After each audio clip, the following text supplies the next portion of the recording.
तो बच्चों आप ध्यान दें, हमने अगला दिन जब रसायन शास्त्र पढ़ाया था तो उस समय हमने यौगिक सिखाया। सिखाते समय आप लोगों ने कहा था कि एक नंबर का प्रश्न ऑब्जेक्टिव प्रश्न में साथ साथ बताते जाएंगे। एक दिन मैंने अगला दिन ऑब्जेक्टिव प्रश्न बताया था, याद होगा शायद। हमने उस समय कहा था कि रसायन शास्त्र के जनक किसे कहते हैं। हाँ, तो अब आगे देखें, एक नंबर का प्रश्न है। हमेशा क्वेश्चन पूछे जाते हैं जब भी आप देखें, जो परीक्षा देखें, या तो मैट्रिक का परीक्षा हो या तो कोई परीक्षा हो, उसमें अवश्य पूछे जाएंगे। जिसमें से मैं 10 प्रश्न आपको और जबकि लेकर चल रहा हूँ। हाँ, तो देखें, पहला क्वेश्चन है, सबसे हल्की धातु कौन है। धातु है, आपने धातु को पहचाना जिसके अंत में म हो, हम क्या कहेंगे, आ हो, धातु कहेंगे। हाँ, तो देखिए, सबसे हल्का धातु है और जिसका नाम है लिथियम। क्या नाम है? लिथियम। अब आगे देखें, अगर सबसे हल्का धातु लिथियम है तो सबसे भारी धातु कौन है? सबसे भारी धातु है जिसका नाम है ओसमियम। ओसमियम दोनों का संकेत दिया गया है। ओसमियम के ओ एस होता है, जबकि लिथियम के एल आई होता है। आगे आता है, धातु तो है, धातु में महंगा है, तो सबसे महंगी धातु कौन है?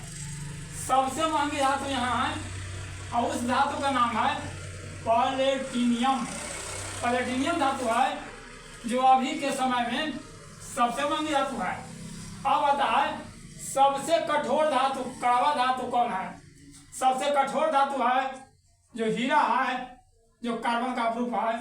कार्बन का प्रूफ आप जानते हैं, 10 राशि में मिला कार्बन का प्रूफ हीरा ग्रेफाइट होता है, तो जिसमें हीरा है जो सबसे कठोर धातु है। फिर आता है, आप देखे हैं घड़ी, घड़ी में चमकता है, तो घड़ी के अंदर चमकने वाले पदार्थ क्या होता है? घड़ी के अंदर जो चमकता है वह क्या होता है? वह बना होता है, वह रेडियम होता है। रेडियम चढ़ाया गया होता है, रेडियम के चलते घड़ी के अंदर चमक मौजूद रहता है। अब आगे देखें, बिजली के हीटर में, यदि आप घर पर खाना पकाते होंगे हीटर से, तो कहता है बिजली के हीटर में किस धातु का तार होता है? हाँ, तो बिजली के हीटर में आपको नाइक्रोम धातु का तार लगा होता है। अब आगे देखें, बल्ब को देखे हैं, बल्ब में फिलामेंट देखे हैं, कहता बल्ब का फिलामेंट किस धातु का बना होता है? बल्ब का जो फिलामेंट होता है वो किस धातु का बना होता है? हाँ, तो बल्ब का फिलामेंट टंगस्टन धातु का बना होता है। किस धातु का बना होता है? टंगस्टन धातु का। आगे आप देखें, धातु या यौगिक है जो बहुतों से उपचार में भी काम आता है। कहा गया क्या?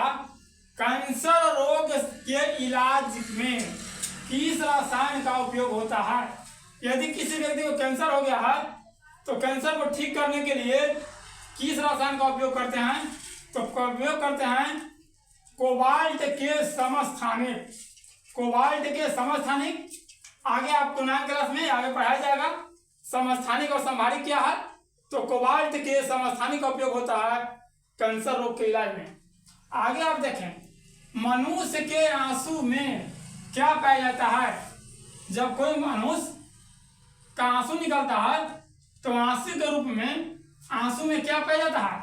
आंसू का सर्च किया गया तो आंसू में सोडियम क्लोराइड पाया जाता है। यदि आपको पहचान करना है, आंसू का चख को देखें, वो नमकीन महसूस आपको होगा।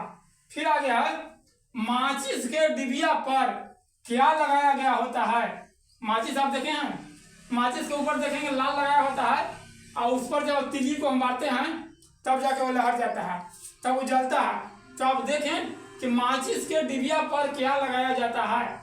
तो माचिस के डिबिया पर लाल फास्फोरस का लेप लगाया गया होता है। लाल फास्फोरस का लेप लगाया गया होता है और जिस पर आपको तिलिया को रगड़ते हैं तो हमें आग उत्पन्न होता है और ज्वाला उत्पन्न होता है। तो इस तरह से आपको 10 प्रश्न हुआ, ऑब्जेक्टिव हुआ, 1 नंबर का हुआ। यदि आपको अच्छा लगेगा तो आप सब्सक्राइब करेंगे और अगला वीडियो मैं अगला दिन इसी समय प्रस्तुत करूँगा।